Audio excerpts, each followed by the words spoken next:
parents ne disent pas en ayant le sentiment que c'est une vérité qui leur appartient, puisque c'est leur histoire d'infertilité. Et en effet, certains parents sont bloqués en disant mais pour nous c'est une histoire tellement triste, tellement douloureuse, qu'on ne veut pas en parler à l'enfant. Or, je dis toujours, attention, c'est triste pour vous, pas pour eux. Eux, ils n'ont fait que naître et ils ont 2 parents qui vont bien, et pour eux, la vie va plutôt bien. Ils n'ont pas eu à connaître ce que vous avez traversé à un moment donné, ce que je disais tout au début, c'est-à-dire le deuil de la fertilité. À un moment donné, il y a quand même eu une souffrance qui était à l'origine de cette démarche de don. Votre enfant, il y a peu de chances qu'il ait une identification à votre parcours et à votre souffrance d'infertilité. Il ne faut pas se tromper de révélation. C'est pas, la révélation ne concerne pas votre souffrance d'infertilité, la révélation concerne, le terme de révélation, tu as raison, n'est pas adéquat, concerne le fait qu'il soit né grâce à une donneuse ou grâce à un donneur, ou grâce à un donneur plus une donneuse. Donc, il ne faut pas se tromper d'objet. Et donc les parents parfois masquent le don d'ovocytes parce qu'ils veulent masquer la souffrance d'infertilité. Or, jusqu'à que votre enfant comprenne ce que ça veut dire être infertile et comprenne les douleurs que ça suppose, il va falloir peut-être attendre sa majorité ou même qu'il devienne parent lui-même. Est-ce que quelqu'un comprend vraiment ce que c'est la souffrance d'infertilité quand il n'a pas traversé lui-même? C'est difficile de le présupposer. Donc première chose, ne pas se tromper de propos de révélation. Donc cette vérité, elle ne vous concerne pas en nom propre parce que vous êtes le parent ou les parents infertiles. Elle concerne l'enfant parce qu'il est né grâce à un donneur ou une donneuse. C'est de ça qu'il s'agit. Première chose. Deuxième chose, je voudrais rebondir, c'est vrai sur la question du narcissisme. Si vous, en quelque sorte, alors narcissisme c'est un mot qui est mal aimé parce qu'il est associé à un amour propre démesuré, alors que le narcissisme c'est seulement l'amour propre et tout le monde en a besoin. Le narcissisme de la personne qui a été touchée par l'adversité, oui, il a été touché, il a été bouleversé, il a été blessé, oui. Mais votre enfant, son narcissisme n'en a pas été blessé, lui. Votre enfant, et je suis tout à fait d'accord avec toi quand tu dis que la donneuse ou le donneur, c'est un en plus. Donc moi, j'ai mes 2 parents, et en plus, j'ai ce donneur et cette donneuse. Moi, j'ai mes 2 parents qui m'ont mis au monde, mais ils ne m'ont pas eu entre 5 et 7 ou après une soirée arrosée.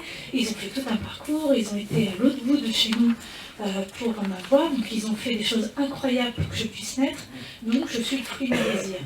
Donc, pour l'enfant, c'est un en plus de narcissisme. Contrairement aux parents, qui pour lui, ça a pu être un en moins à un moment donné de cette infertilité. Là aussi, à ne pas confondre les 2 positions, la position parentale et la position de l'enfant, ne sont pas du tout la même. Et dernièrement, sur la question du secret, on ne pourra que redire que, évidemment, je ne crois pas un instant que vous n'ayez jamais dit à personne dans votre entourage que vous avez eu besoin à un moment donné d'une aide médicale à la procréation et au moins à un de vos parents, au moins un de vos amis, que vous avez eu recours à l'étranger à un don. Donc, escompter que personne jamais ne dira rien à votre enfant est mission impossible. Au mieux, les gens dans votre entourage pensent que l'enfant le sait et ils vont en parler un jour devant lui, n'estimant absolument pas qu'il s'agit d'un secret, parce qu'ils n'ont pas mesuré à quel point pour vous c'était compliqué. Au pire, il s'agit d'une dispute familiale ou d'une dispute conjugale, on ne peut pas être à l'abri. Et l'un ou l'autre balance quelque chose de très négatif à propos du don, alors qu'il s'agit d'un geste qui est positif pour avoir un enfant.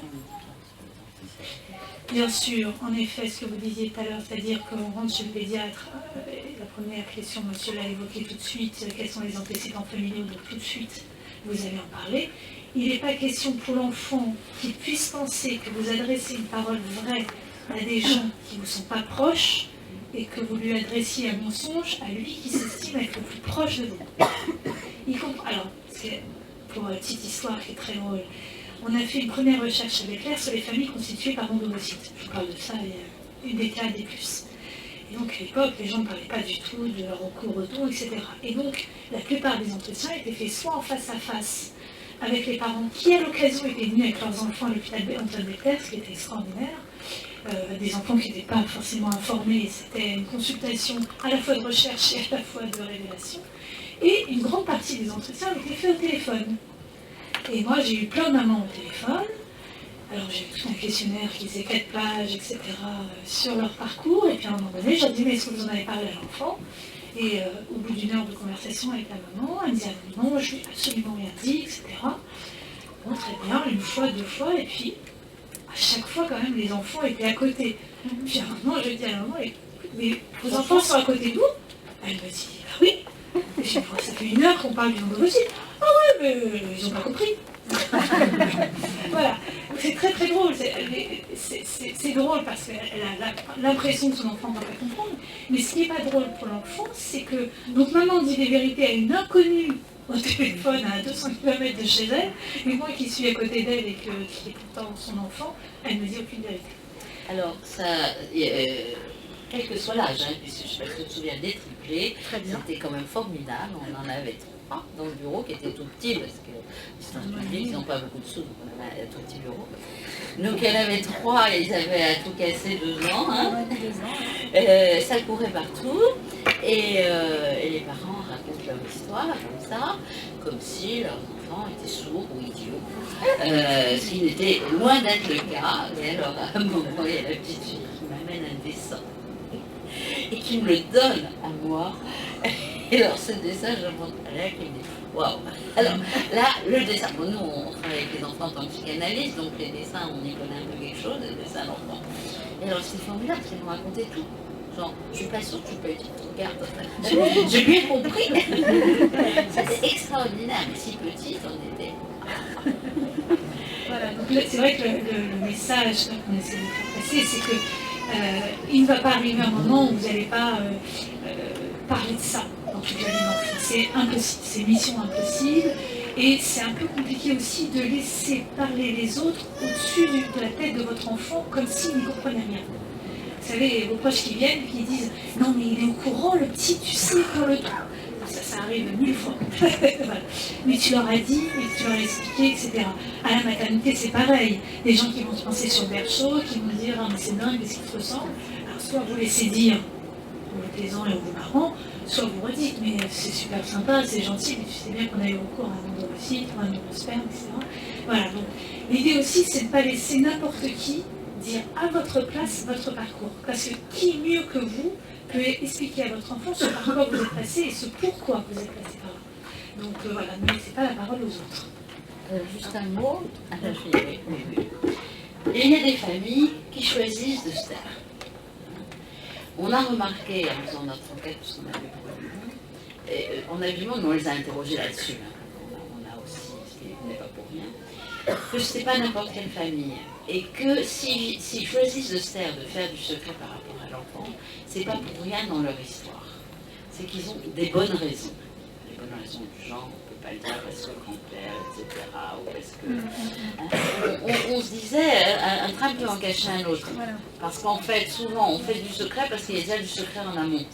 Et que les secrets liés les uns aux autres faisant qu'on est en position de ne pas pouvoir le dire. Et dans ces cas-là, nous, on accompagne les gens gentiment, on travaille avec eux pour voir si c'est possible de casser le secret ou pas. Si c'est pas possible, c'est pas possible.